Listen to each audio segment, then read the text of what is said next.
My Tutor is a 1983 American comedy film directed by George Bowers. High school senior Bobby Crystal fails his French class, which will block him from entering Yale. His rich, authoritarian father hires an attractive 29-year-old to tutor Bobby over the summer and help him pass a makeup exam. While Bobby's friends lead him away into strange excursions, Bobby finds all the extracurricular activities he needs with his new tutor. Channel Viaggio Celebrity presents top 10 movies like My Tutor. Number 10. The Schoolteacher, 1975. An honorable Sicilian womanizer and trafficker worried about his son's poor academic performance hires a young teacher to give him repetitions. The boy, who spent his day looking for a girl with whom to vent his drives, irresistibly attracted to the beautiful teacher, devises a quick way to seduce her. Convinced by friends, he decides to pretend to be gay to urge the professor's compassion and his instinct to cure him. The strategy seemed to be paying off. Also thanks to the concern of his mother, who, to bring her son back on the right path, does not hesitate to ask the teacher to use his seductive weapons to heal him. Number 9. A Night in Heaven, 1983.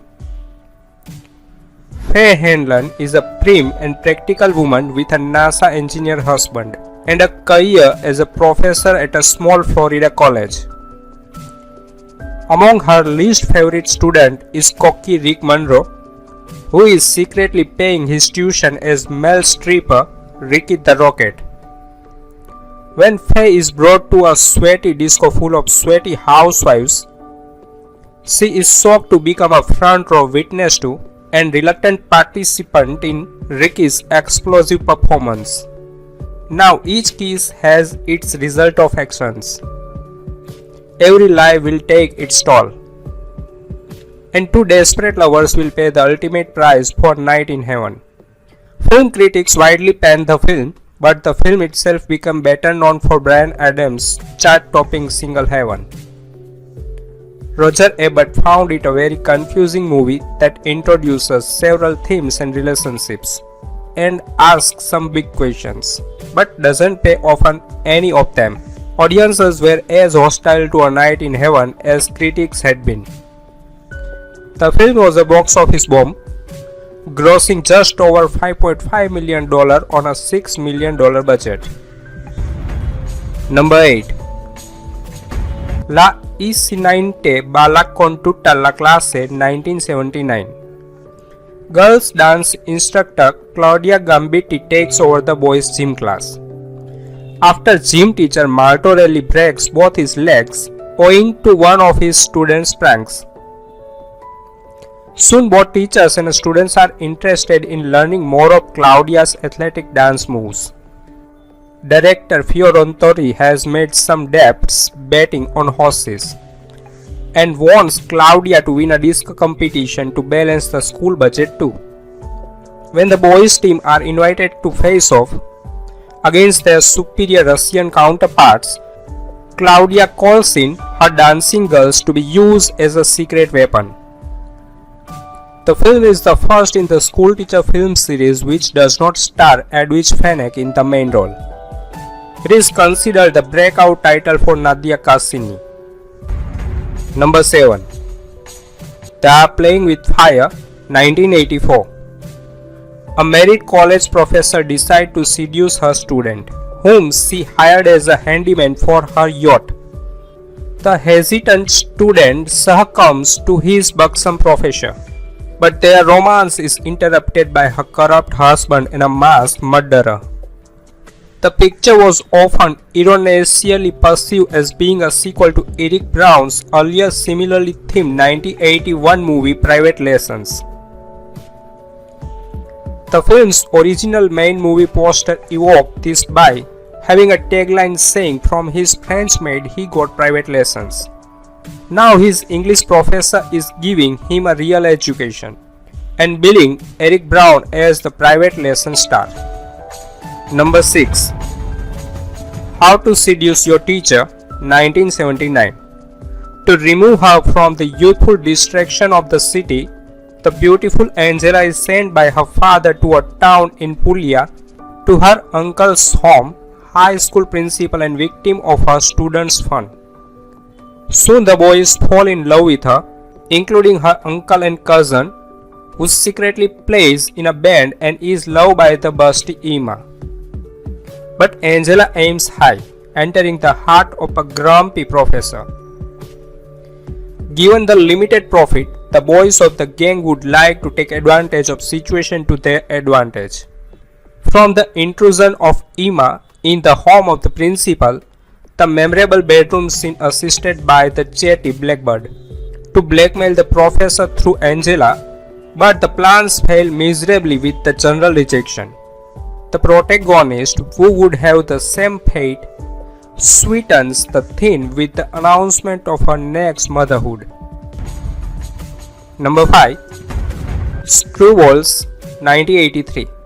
Starting a new tradition of comedy, T&A High School, 5 boys meet in the detention room thanks to the evil princess Purity Bush.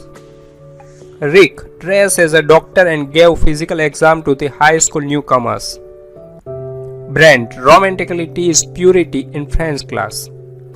Melvin caught with girl in the meat locker. Harvey rearranged the mirror in order to see up the skirt of cheerleaders after practice. And Tim tricked into entering the girls' washroom. Each one fooled by Purity, they want revenge. Each one make a pact to deflower the princess, but all have failed.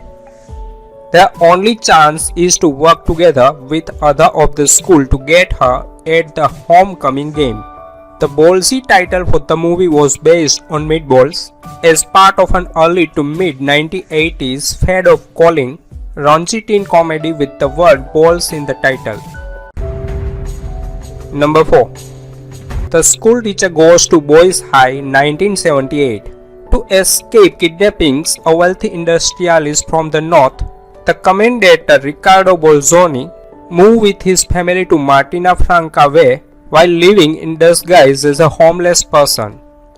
He continued to frequent the lover and at the same time try to seduce the beautiful English teacher of his son Carlo.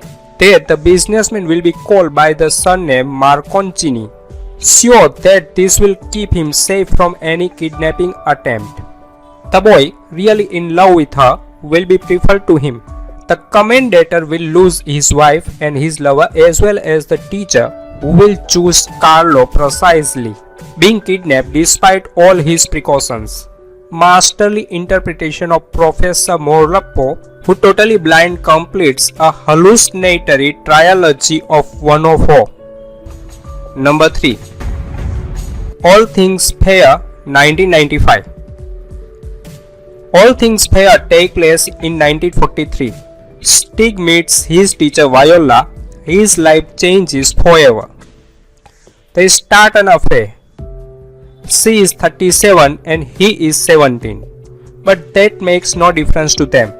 Viola's husband is always drunk and unfaithful, so she thinks her own affair is therefore justified. The girl next door, however, also says love for Stig and is disappointed he never notices her. The affair grows dangerous and Viola is risking everything. Then one day Stig realizes love does exist with someone his own age, and Viola lets him pay dearly for his realization. The film was awarded the Special Jury Prize Silver Bay and the Blue Angel Award at the 46th Berlin International Film Festival and the Audience Award at Gothenburg Film Festival. It also won the award for Best Actor at the Rouen Nordic Film Festival and Best Actress as Festoria International Film Festival. Number 2. My Wife Goes Back to School, 1981. Aristide Buratti is a wealthy grocer married to attractive Valentina. Although they seem to have a happy marriage, Valentina feels herself culturally inferior because she is a high school dropout. Despite her husband's objections, she enrolls at a private boarding lycée for her maturity. Valentina thinks her natural charms will bring her success before the examination board, and she inevitably becomes the center of attraction for the school staff, particularly the nerdy teacher Pierre Caponi. On the other hand, Aristide gets increasingly jealous of Valentina. He now seeks to infiltrate the school in disguise and starts bribing the janitor to serve this end. Number 1. The Private Lesson 1975. A piano teacher is the object of desire of one of the young boys in her class. One of his classmates finds out where she lives and hides outside her place, taking pictures of her undressing and writhing on her bed. He uses those photos to blackmail her into dressing up and acting like a hooker while teaching the class. And from there things get interesting. We initially thought this is another lowbrow 70s Italian scholastic comedy like the Insegnante series, where Edwidge Fenech plays a ridiculously young teacher, or the Liceale series, where Gloria Guida plays a ridiculously mature looking high school student. But this is a more serious and realistic movie, kind of along the lines of Massimo Dallamano's Innocence and Desire, or Salvatore Sempere's seminal Malizia.